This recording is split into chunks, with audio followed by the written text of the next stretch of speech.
นี่ทุกคนเลยเอ่ยเพิ่นผัดข้าวแต่เช้าๆ โอ้3-3โตเนาะพอได้แจวนะชาวบ้านเขาเจ้าออกไห้ได้ถือกระย่างไปพร้อมถือเชียมไปพร้อมจะใส่เป็ดเจ้า น้องมีแฟนเลย บ่มี เนาะ สบายดีทุกคนสบายดียามเช้าๆทุกคนเลยตอนนี้ก็ข่อยเองก็อยู่ที่หมู่บ้านแกงลีนทุกคนเป็นหมู่บ้านที่เปิดว่าแหล่งท่องเที่ยวอันหนึ่งทุกคนก็คือเวลาสงกรานต์เป็นพระเจ้าจะเฮ็ดสงกรานต์ก็คือในบ้านนี่แหละทุกคนเลยข่อยเองก็สิได้เลาะในบรรยากาศในตอนเช้าๆเด้อทุกคนเด้อยังไงก็ฝากไปติดตามและรับชมนำกันทุกคนเส้นทางนี้ก็คือเส้นทางที่เข้าเมืองไปหาเมืองนอกทุกคนเลยตะเวนกากำลังสิขึ้นนะเด้อทุกคนเด้อจะได้เลาะบรรยากาศตอนเช้าๆทุกคนทางนั้นก็จะเป็นบ้านแกงลิงคือกันทุกคนแต่ว่ามันเขาเจ้ากันแยกๆกันอยู่เพราะว่าอยู่แถวนี้มันก็เต็มแล้วทุกคนเลยบรรยากาศตอนเช้าๆทางนี้ก็คือจะไปแกงลินบนที่เขาเจ้าอันนั้นลินสงกรานต์ทุกคนเอาก็สิได้เลาะบรรยากาศตอนเช้าๆด้วยทุกคนเด้อไปตอนเช้าๆทุกคนเลยเวลาเราจะไปตอนเช้านี่ก็คือแบบชาวบ้านเขาเจ้าติดเวียกบ้านก็คือตำข้าวทุกคนเลยตำข้าวตำตักน้ำละทุกคนเลยนี่หลังคานี่ก็เฮ็ดมาใหม่ๆได้นี่เบิ่งเขาเจ้าฟาดข้าว นี่ทุกคนเลยเอ่ยเพิ่นผัดข้าวแต่เช้าๆมานี่ส่วนลายในหมู่บ้านเขาเจ้าจะมีแต่เป็นคุกดินนั่นแหละเด้อคุกซีมังโดนจ้านะดอกกระโปรงดอกกระโปรงแล้วก็ซักให้แล้วทุกคนเลยตัวจะเจอว่าจัดเมียตัวเมียอะไรอย่างเงี้ยทำให้เมียไม่เยอะหากับบ้านเพิ่นน่ะบ่ได้ตกเด้อทุกคนเลยหากระตกน้อยเดียวเมื่อวานนี่แหละถือว่าเบิดไทย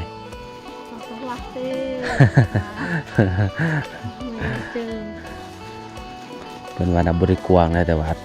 อันนี้คือแนวพันธุ์เลยทุกคนเลยแนวพันธุ์เขาให้เบิ่งเป็นเม็ดใหญ่ๆนี่เห็นบ่ตอนนี้เอ๋ยเพิ่นก็ใส่กระสอบแล้วนะทุกคนนะใส่กระสอบแล้วก็จะได้อ่องนะ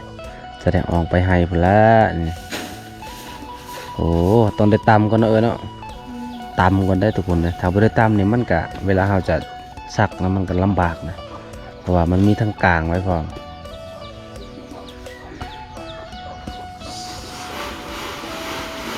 นี่แหละทุกคนนะวิถีชีวิตในชนบทแถวนี้ยังเฮ็ดไร่เฮ็ดนาอยู่เลยทุกคนนะคือยังปะอาชีพดังเดิมบ่ได้เฮ็ดไร่เฮ็ดนาซักเข้าไร่ซักเข้านา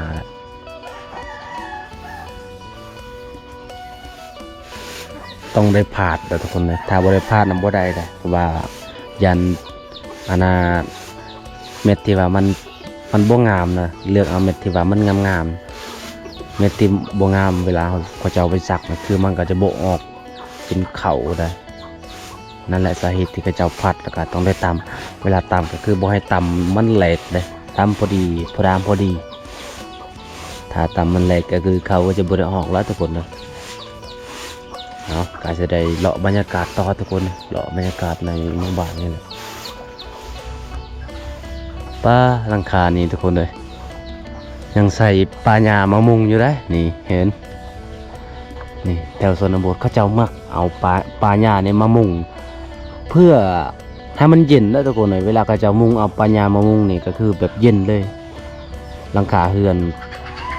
ในเฮือนอยู่ในน่ะก็คือเย็นถ้าว่าแดดร้อนซำใดก็ยังเย็นถ้าว่าเขามามุงปลาหญ้าเพราะว่าแถวชนบทแต่ว่ามันก็อันตรายได้อันตรายเวลาแดดก็คือจะลุกเป็นไฟนะทุกคนเลยถ้าว่าเรารักษาอาคีไฟบดีนะมันจะลุกเป็นอาคีไฟนะเรามาแถวชนบททุกคนเลยนี่ยางรถได้ยางรถก็มีประโยชน์เชื่อเห็นบ่เขาจะเอายางรถแล้วก็มาปลูกใส่ผักบัวปลูกผักบัวปลูกผักหอมมาใส่ได้ทุกคนเลยนี่อันนี้ก็เป็นตุกน้ำมันปลาขยองมันใส่บรายลักแล้วก็เอามาปลูกผักใส่บรรยากาศในชนบททุกคน ในชนบทหมู่บ้านเกงลินมื้อนี้โอ้ยหลังคานี่ทุกคนเลยเบิ่งเขาเจ้าเอาไปบัดมามุงมายังแต่เฮามาเฮือนซานแถวชนบทแถวนี้ก็จะมีส่วนหลายก็จะมักกองฟืนเต็มตารางเลยพี่น้องเอ้ยนี่เพื่อเวลาฉุกเฉินเวลามันฝนตกแห้งก็คือจะเอามาดังหรือว่ายามหนาวส่วนหลายก็จะดังยามหนาวหลายที่สุดมาหลังคานี้ทุกคนเลยเบิ่งเขาเจ้าเอาไว้แป้นแล้วก็เสาเฮือนได้นี่ต้องปาดหลายปีแล้วนี่เห็นบ่บาดหลายปีแล้วคือมาไว้อยู่ตารางเฮือนเพื่อสมาเฮ็ดเฮือนครัวแล้วมาเฮ็ดให้ลูกให้หลานมาเฮ็ดเฮือนใหญ่ทุกคนเลยมาเบิ่งชาวบ้านเขาเจ้าเฮ็ดไปจัง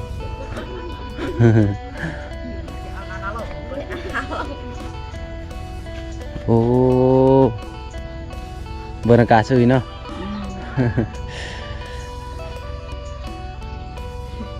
สาบานได้ป่าลายได้ทุกคนเลยพอได้ไปใส่เจ้าปะคนนี้เนาะคนนี้น้อยๆนี่ถือได้มีแต่ป่าน้อยๆแล้วทุกคนเลยเขาจะปิดป่าตอนเช้าๆได้ป่าแล้วก็ออกไห้เนาะสักไห้แล้วบ่เอ่ยแล้วแหละโอ้ไหวเนาะเจ้าเนาะบางหลังคาก็ยังว่าทันได้แล้วได้เนาะ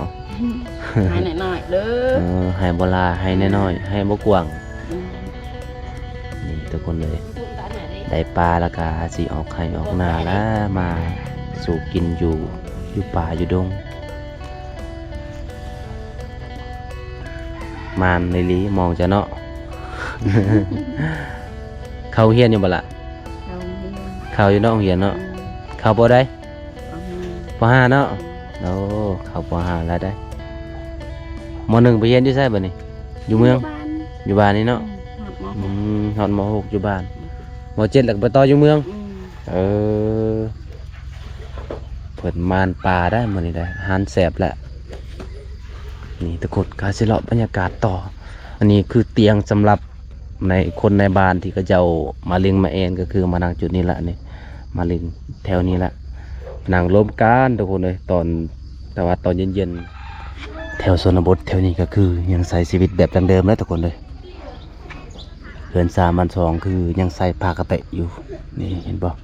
และลายเกตชนบทนี่เฮามาเลาะนี่ทุกคนเลยเขาเจ้ายังใส่ผ้ากระเตะเป็นหลักเลยในการแอมเฮือนแอมซานทุกคนเลยบ้านหลังคาเนี่ยมีห้องน้ำแต่ว่าบ้านหลังคาเนี่ยบ่มีห้องน้ำได้ทุกคนบรรยากาศตอนเช้าๆค่อยเลาะมานี่นะอันนี้ทุกคนอันนี้น่าจะเป็นเฮือนนะแบบว่าเป็นเฮือนเกิดลูกได้ทุกคนเลยนี่ตัวนี้น่าจะเป็นเฮือนนะเกิดลูกแล้วทุกคนคำว่าแมนกาเฮือนเกิดลูกก็น่าจะเป็นเฮือนครัวเขาจะเอาแต่งอยู่ครัวกินทุกคนเลยเห็นบ่บรรยากาศตอนเช้าๆนี่ม่วนขนาดเป็นยังไงอากาศเย็นขนาด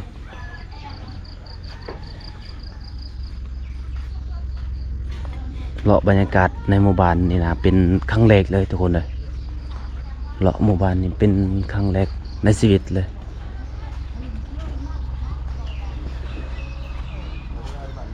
อันนี้กับปลูกต้นไม้กินหมากนะเห็นปะนี่ก็คือปลูกต้นไม้กินหมากติดน้อยเขาเจ้ามาหาปลามาใส่หม้อมาบ่ล่ะมาบ่ปลาบ่มานเบิ่งดู โอ้ซ้ำๆโตเนาะพอได้แจวฮะ เพิ่นกะไปใส่หม้องได้ทุกคนเด้อเด็กน้อยแถวชนบทนี่ก็คือขยันหาอยู่หากินมาเบิ่งบอลที่เขาเจ้าลิ้นสงกรานต์เด้อทุกคนเด้อจุดนี้แหละจุดที่เขาเจ้ามาลิ้นสงกรานต์เห็นบ่มันจะมีหลักน้อยๆตัวนี้ทุกคนก็คือตอนนั้นเขาเจ้าก็เอาเห็ดห่านได้อยู่แถวนี้นะแถวนี้ห่านเต็มเบิดทุกคนเลยแต่ว่าค่อยก็บ่ได้ถ่ายตอนนั้นนะค่อยก็บ่ได้ถ่ายบุก็เลยบ่ให้ FC ได้เห็นทุกคนเลยคือแบบว่า มันมีเสียงตู่เสียงหยังเวลาเขาจะเอาเปิดในงานปีใหม่ทุกคนเลยแต่ว่าแถวนี้เต็มมีทหารเบิดทุกคนเลยเห็นปะบรรยากาศตอนเช้าๆพี่น้องแต่ว่าโบเห็นผู้ใดได้ป่าลายนะส่วนลายน่ะน้อยเดียวมันหนามันแห้งแล้วก็ฝนกับบริตกป่าก็เลยบริขึ้นนี่ก็คือแกงลีนจุดนี้แหละคือแกงลีนทุกคนเลยเที่ยวชมบรรยากาศแกงลีนในบ้านแห่งแหล่งท่องเที่ยวทุกคนเลยนี่จุดนี้แหละก็คือหลายๆคนมาแต่เมืองเซโปนเมืองวิระก็จะเอามาลินอยู่นี่แหละทุกคนเลยคือภาพบรรยากาศมันสวยหลายนี่น้ำมันแห้งแล้วทุกคนเลยนี่ทางนี้อันนี้ก็สถานที่เฮ็ดห้านในงานปีใหม่หรือว่างานบุญปีใหม่พี่น้องบรรยากาศได้เลาะบรรยากาศให้ FC ทุกคนได้รับชมนะบรรยากาศในหมู่บ้านแกงลีนทุกคนเห็นบ่สาวบ้านพระเจ้าออกไห้ได้ถือกระย่างไปพร้อมถือเชียมไปพร้อมไปแล้วก็จะได้ขี่เหือไปได้ทุกคนเลยได้ขี่เหือไปพูนแล้วก็ให้ข้าเจ้าก็คือจะเป็นขามเซได้ขามฝั่งเบื้องนั้นทุกคนแล้วก็มาเสียญามันต้นเสียญาเข้าอันนี้คือเส้นทางไปหมู่บ้านซาเบลเด้อทุกคนเด้อเอาจะได้ก็ฝากไปติดตามนำกันเด้อทุกคนเด้ออันนี้คือเส้นทางไปหมู่บ้านซาเบลสาวเผาตะโอ้ยทุกคนเลยเอาจะได้ก็ฝากไปติดตามนำกันทุกคนเลยเพราะว่าเฮากะสิมายามแรงๆพี่น้องเว้ยไปยามแรงๆกะสิไปหาซาเบลบ่ได้ไปยามน้องโดนแล้วทุกคน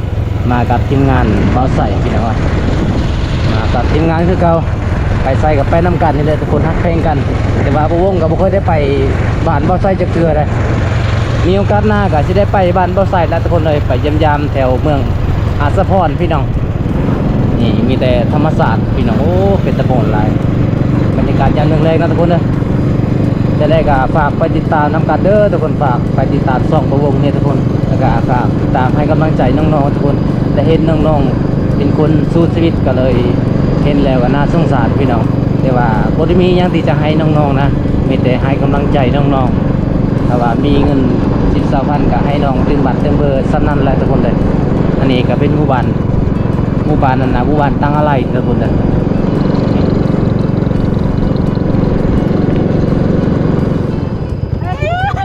สบายดีเด้ออยู่บ้านใดนี่อยู่บ้านใดจะซุ่ม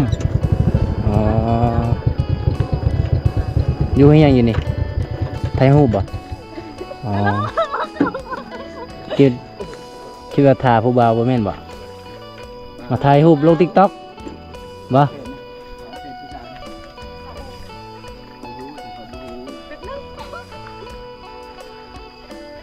ผู้ใดนี่น้องเจ้าหมูมียังเขาเอาป่าไว้อยู่หั่นบ่เอาป่าแล้วเขาเอาน้ำนี่รถผู้บ่าวทุกคนเลยรถผู้บ่าวมาแก่มาต้นรถผู้สาวบนรถผู้บ่าวโอ้ยเบาก็ได้แต่หู